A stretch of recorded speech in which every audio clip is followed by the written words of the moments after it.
nous allons faire le Faction Focus sur les Chaos Knights. Bienvenue à Warzone Nephilim. Il n'y a jamais eu de bouleversement aussi important au cours d'une édition de 40K, et en juin, Games Workshop a sorti un nouveau pack de missions avec de toutes nouvelles unités secondaires, a changé la façon dont les PC fonctionnent dans les jeux, a publié de nouveaux points entièrement numériques pour la toute première fois et a publié une nouvelle grille de données d'équilibre changeant radicalement les niveaux de puissance de certaines armées. Tout changement important entraîne une nouvelle série d'articles sur les factions, et nous faisons la même chose pour Nephilim que pour Nashmund. Dans cet article, nous allons parler des Chevaliers du Chaos, en expliquant comment la faction a changé, ce que cela signifie pour les jouer, comment ils vont s'en sortir dans la nouvelle méta, puis nous terminerons par une liste avec quelques idées pour les jouer. Les Chevaliers du Chaos ont vu leur codex de la 9ème édition sortir un mois et demi avant les changements apportés par Nephilim, et venaient juste de commencer à jouer en compétition quand une vague de changements majeurs est arrivée. Comme il s'agit d'une toute nouvelle version, la faction elle-même n'a pas été beaucoup modifiée, mais de nombreux changements à l'échelle du jeu ont un impact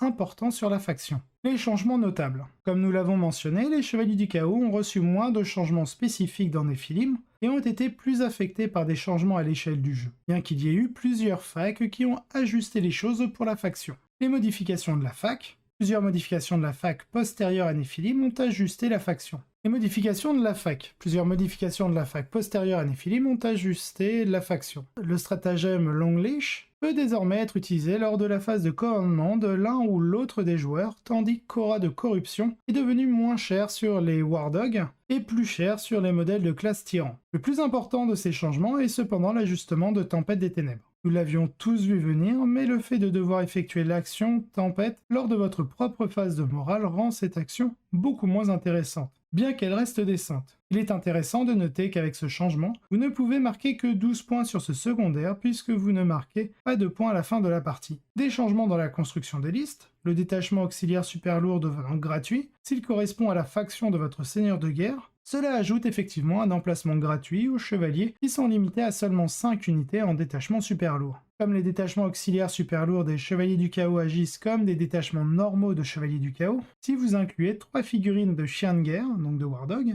ou un gros chevalier, il n'y a pas d'inconvénient à l'utiliser. Vous devriez probablement toujours en tirer parti, car il vous permet d'accéder à une autre faveur, et plus important encore, il vous permet de diviser vos détachements pour le déploiement, ce qui vous permet de vous déployer davantage. Des changements dans les secondaires. Quelques changements majeurs aux secondaires ont un impact important sur les Chevaliers du Chaos. La perte de Stranglehold et To The Last affecte la plupart des armées du jeu. Et ce sont certainement des secondaires que les Chevaliers du Chaos utilisent souvent. Le revers de la médaille est que les armées peuvent maintenant prendre plusieurs sélections de leurs secondaires de faction, et c'est là que les Chevaliers du Chaos s'en sortent bien, avec l'un des meilleurs ensembles de secondaires de faction, leur donnant plusieurs options qui peuvent marquer plus de 10 points de manière fiable. Le grand gagnant est Ruthless Tyranny, qui n'est en fait qu'un meilleur Stronghold. Nous avons aussi des changements de points de commandement. Le plus grand changement dans le style de jeu en ce qui concerne les nouvelles règles de points de commandement est que pousser votre sauvegarde ionique à 4+, à chaque tour n'est plus quelque chose que vous pourrez toujours faire, surtout sur les gros chevaliers. De plus, alors que des choses comme colère tourmentée et fin de combat étaient des outils utiles, bien que coûteux, vous ne les utiliserez probablement plus que dans des situations spécifiques. Étant donné l'importance du combat de mêlée des Chevaliers du Chaos et l'importance de garder vos unités en vie, vous voudrez également avoir 2 points de commandement dans votre poche pour interrompre la phase de combat de vos adversaires afin de les aider à repousser leur assaut. Ensuite, nous avons la portée d'engagement qui change. Qu'on l'aime ou qu'on le déteste, nous ne sommes pas fans, la nouvelle portée d'engagement des ruines de 2 pouces est un gros coup de pouce pour les Chevaliers du Chaos qui ont maintenant plus de facilité à toucher les unités ennemies en mêlée à travers les murs de ruines. À ce sujet, je vais faire un petit aparté car le WTC n'a pas pris en compte ce changement de règle, ils l'ont bien stipulé. Ils utiliseraient à la place la convention WTC à ce sujet. L'une des conséquences les plus intéressantes des changements de points de commandement est qu'ils ont étranglé un grand nombre d'armées dans la crèche, en divisant par 2 les points de commandement de départ, mais en maintenant le coût d'un détachement auxiliaire super lourd à 3 points de commandement. Games Workshop a effectivement tué la perspective de prendre un détachement de War Dog dans d'autres armées du chaos. C'est dommage. Étant donné l'efficacité incroyable d'un trio de bourreaux pour tenir les objectifs de la ligne de fond tout en fournissant un appui-feu solide à des armées comme celle des Death Guard et des Thousand Suns qui aiment les tirs à longue distance, particulièrement pour les Death Guard. Jouer les missions Nephilim. Si les points de commandement et les objectifs secondaires des Nephilim ont changé, les missions elles-mêmes ont très peu changé, si ce n'est la façon dont les points de commandement sont rajoutés à l'armée. un par tour au lieu d'un tour de bataille. Donc les stratégies dans ce sens n'ont pas beaucoup changé. Les chevaliers du chaos s'appuient toujours sur une approche de War Dog et utilisent la couverture pour masquer leur avance contre les tirs plus lourds, mais se rapprochent avec un fort coup de mêlée. En ce qui concerne les objectifs secondaires, les chevaliers du chaos sont dans le même bateau que les chevaliers gris et les Thousand Suns, en ce sens qu'ils commencent sur le pied arrière. Abattre-les sera toujours un choix de 15 points contre eux et récompensera l'adversaire pour ce qu'il doit déjà faire, tuer des chevaliers. Ce qui rend important pour les joueurs d'avoir plusieurs options de 15 points ou au moins des 12 points de haut niveau à aligner à chaque partie. Heureusement, les objectifs secondaires des chevaliers du chaos offrent quelques options solides. La tyrannie impitoyable est en fait un très bon remplacement de l'emprise, vous donnant un moyen facile de marquer 3 points de victoire à chaque tour, et comme pour l'emprise, de marquer à la fin de votre tour, avec la possibilité de marquer un 4e point. C'est l'une des factions secondaires les mieux notées du jeu, et elle est assez cohérente. Storm of Darkness est le secondaire le plus couramment choisi pour les chevaliers du chaos, et devrait vous rapporter environ 9 à 12 points de victoire, ce sera un score élevé. Les adversaires ont toujours la possibilité d'éliminer vos chevaliers avant la fin de leur tour, mais 6 sera le minimum la plupart du temps. Dans le cadre d'un défi d'adaptation, vous devez éliminer les cibles spécifiques choisies avant le jeu, avec des points pour les retirer de la table rapidement et souvent. Comme ces cibles doivent être celles qui ont la valeur de points la plus élevée, la valeur de ce secondaire va dépendre fortement de ce que sont les unités, et comme il se doit d'un point de vue historique, il sera le plus utile lorsque vous affronterez d'autres armées de chevaliers ou des armées qui s'appuient sur de gros véhicules et des monstres qui ne peuvent pas être protégés facilement. C'est un secondaire assez moyen dans l'ensemble, il vaut généralement 7 à 8 points, mais ce n'est pas quelque chose que vous voudrez prendre très souvent. Pass of Destruction vous rapporte des points de victoire à la fin du tour, jusqu'à 3, pour la destruction d'unités ennemies avec des chevaliers du chaos qui se trouvent dans votre zone de déploiement, dans le No Man's Land et dans leur zone de déploiement. Encore une fois, cela va dépendre fortement du terrain et de l'adversaire et des zones de déploiement. Et les obstacles que vous devez franchir font que cela ne vaut pas la peine. Tuer une unité avec l'une des vôtres dans la zone de déploiement de votre adversaire à chaque tour pour obtenir 15 points est pratiquement impossible, à moins que vous ne réussissiez une charge T1 sauvage avec quelque chose comme un esprit machine subjugator. Et les points par tour en font une très mauvaise option. Vous feriez mieux d'opter pour Grind Them Down. La plupart des jeux verront les joueurs de Chaos Knight prendre Ruthless Tyranny, puis compléter cela avec Grind Them Down, et soit un kill secondaire ou Storm of Darkness. Pour les listes qui prennent un abominant, Psychic Interrogation et Warp Ritual sont également des options, bien que la question de savoir s'il s'agit d'une meilleure utilisation de votre phase psychique Wind of the Warp ou de faire des blessures mortelles sera une décision de jeu, largement basée sur la facilité avec laquelle votre adversaire peut refuser vos tentatives et à quel point vous avez besoin de la capacité d'ignorer les dégâts. S'opposer à la méta. Les chevaliers du chaos sont essentiellement une armée oblique. Bien sûr, ils sont plus polyvalents que votre liste oblique moyenne construite à partir d'une armée qui n'est pas conçue pour cela. Mais vous prenez toujours un grand groupe de véhicules avec de grandes bases qui ne peuvent pas faire certaines choses. Le positif. Comme mentionné plus haut, les chevaliers du chaos ont accès à un grand nombre de secondaires très puissants et sont vraiment bons pour jouer le primaire avec des corps d'objectifs sécurisés très rapides.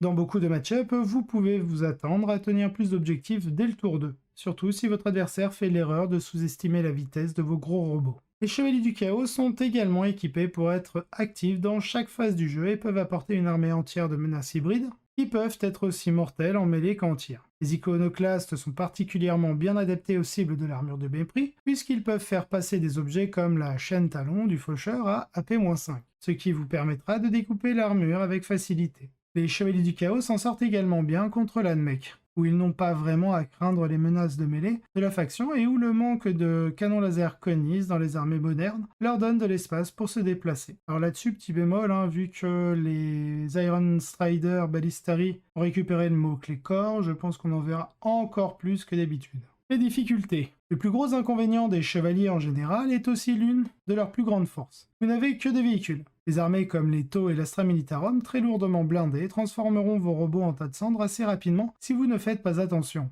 En outre, le match chevalier contre chevalier peut être difficile, celui qui obtient le premier tour étant capable de décimer les plus grands chevaliers de son adversaire puisqu'il ne peut pas les cacher. Les tyrannides peuvent aussi être un problème.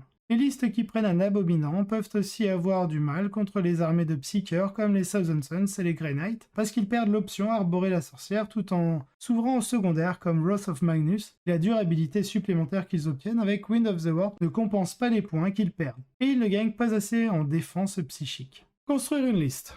Lorsque vous vous essayez pour construire une liste de chevaliers du chaos, la question que vous vous posez en premier lieu est combien de gros chevaliers dois-je prendre? Lorsque vous essayez pour construire une liste de chevaliers du chaos, la question que vous vous posez en premier lieu est combien de gros chevaliers dois-je prendre? La plupart des joueurs se sont installés maintenant sur l'idée que les listes veulent prendre un chevalier Desecrator, Diamonas en option, après quoi la question devient combien de War Dogs vous voulez inclure. Bien qu'il y ait quelques listes à 2 chevaliers qui utilisent Desecrator abominant, les listes ont récemment commencé à converger en 2 groupes. Le grand chevalier unique, généralement à Desecrator, flanqué de War Dog, c'est la plus mobile des listes, avec beaucoup de mobilité sur les bords du plateau et une meilleure capacité à s'étendre sur les cartes à 6 objectifs. Elle a aussi la capacité de prendre Arborée la sorcière. Triple gros chevalier, il s'agit généralement d'un Desecrator, d'un Abominant et d'un Rampager ou d'un Despoiler, soutenu par 5 War Dogs. Nous verrons plus loin des exemples de ces 2 listes de chevaliers. Ce qui concerne les ménages RP Trax semble être le choix de facto maintenant, bien que nous ayons vu quelques constructions marginales qui s'appuient sur d'autres ménages. Rob nous dit « Pour moi l'abominant semble être un piège. Vous n'en tirez pas assez de valeur offensivement, le pistolet en particulier semble décevoir la plupart du temps. Vous perdez à bord en le prenant et bien qu'il soit souvent très difficile à tuer, il ne fait pas grand chose à paraître difficile à tuer. Un adversaire avisé l'ignorera et vous mettra à genoux en éliminant les chiens de guerre. » Dans la liste de Norman, nous retrouvons un chevalier Desecrator avec l'Infernal Quest, l'Arc-Tyran, Botunon, donc l'Arpetrax, etc. Ensuite, nous avons 2 War Dog exécutionneurs, dont un avec le Helm of Dog, Antsinch et Mirror of Fate. Ensuite, nous avons donc 2 x 1 carnivore, donc un premier en Corn Blood Shield et l'autre en Undivide, avec la marque of the Dread Knight. Ensuite, nous avons 3 War Dog Stalker, donc avec le Tsinch et le Pyrotrone. On retrouve juste un Invoke Multi-Launcher ici sur le dernier. Ensuite, on a un support Heavy Auxiliary supplémentaire avec 3 War Dog Stalker, donc la version Chain, ça c'est ok, en Undivided, Warpborn, et voilà. Cette liste s'efforce d'envahir le plateau avec des corps d'objectifs sécurisés et de tirer profit du système de faveur autant que possible pour fournir une utilité à la liste. Bien que le Desecrator n'ait pas la durabilité de l'abominant et qu'il lui manque le Diamonas, c'est un bon équilibre entre létalité et durabilité. D'autant plus qu'en lui donnant le voile de Medrungard, vous n'aurez pas à vous soucier de booster sa sauvegarde ionique à chaque tour. Alors que la plupart des faveurs ici existent pour donner des options à la liste, comme ignorer les invulnérables avec le bouclier de sang ou se téléporter avec Warpborn Stalker, les 2 plus importantes sont le Pyrotrone et le Miroir du Destin. Le Pyrotrone vous permet de prendre le secondaire psychique interrogation et le Mirror of Fate permet de générer des points de commandement bien nécessaires. Avec tout ce qui est objectif sécurisé, vous allez vouloir exploser hors de votre zone de déploiement et atteindre l'objectif rapidement. Enfin, RPTrax donne à toute la liste un bon coup de pouce en termes de durabilité tout en vous donnant accès aux buffs d'iconoclastes qui sont très utiles pour faire face aux cibles d'armure du mépris. Ensuite, nous avons la liste de Lukasz Naszewski. Nous dit un petit mot dessus. Lukasz a piloté cette liste jusqu'à une 7ème place, 4 victoires, 1 défaite au Hometown 40K GT à Edmonton, en Alberta, le week-end dernier, battant une autre liste de chevaliers du chaos, les sœurs de bataille et les tyrannides, avant de s'incliner contre les tyrannides au 4ème tour et de finir par une victoire contre les Blood Angels. L'élément le plus remarquable ici est le chevalier des spoilers équipé de double canon thermique dans ce qui est un peu une explosion du passé. Alors, donc on est toujours en RPTrax, on a un Abominant avec Rune of Fate, l'Infernal Quest en trait, la Panoply of the Cursed Knight en relique. Au niveau des pouvoirs psychiques, on a Wind of the War et Coruscating 8. Ensuite, on a un Desecrator avec la Mark of the Dread Knight, la relique Diamonas. Ensuite, on a un Despoiler avec le double canon thermique, Blessing of the Dark Master. En Warlord Tree, on a Botunon. Et la relique Veil of Medrungard. Ensuite, on a 2 War Dog Carnivore et 2 War Dog Stalker. Pour finir, la liste de Lukasz dispose d'une puissance de feu importante sous la forme d'un double canon thermique et d'un Desecrator équipé de Diamonas. L'astuce ici est de défier l'adversaire d'avoir la puissance de feu nécessaire pour faire face à 3 grands chevaliers, alors que de nombreuses listes auront du mal à faire face à plus de 2. L'adversaire qui n'est pas capable d'abattre un seul chevalier, et même plus en un tour, va se retrouver rapidement surpuissant face à une liste de 3 chevaliers. Conclusion, nous en avons terminé avec les chevaliers du chaos, mais nous vous en dirons plus au cours des prochaines semaines, lorsque nous couvrirons chacune des factions du jeu et certaines de ses sous-factions. D'ici là, si vous avez des questions ou des commentaires, écrivez-nous dans les commentaires ci-dessous ou à l'adresse contact@gunhammer.com.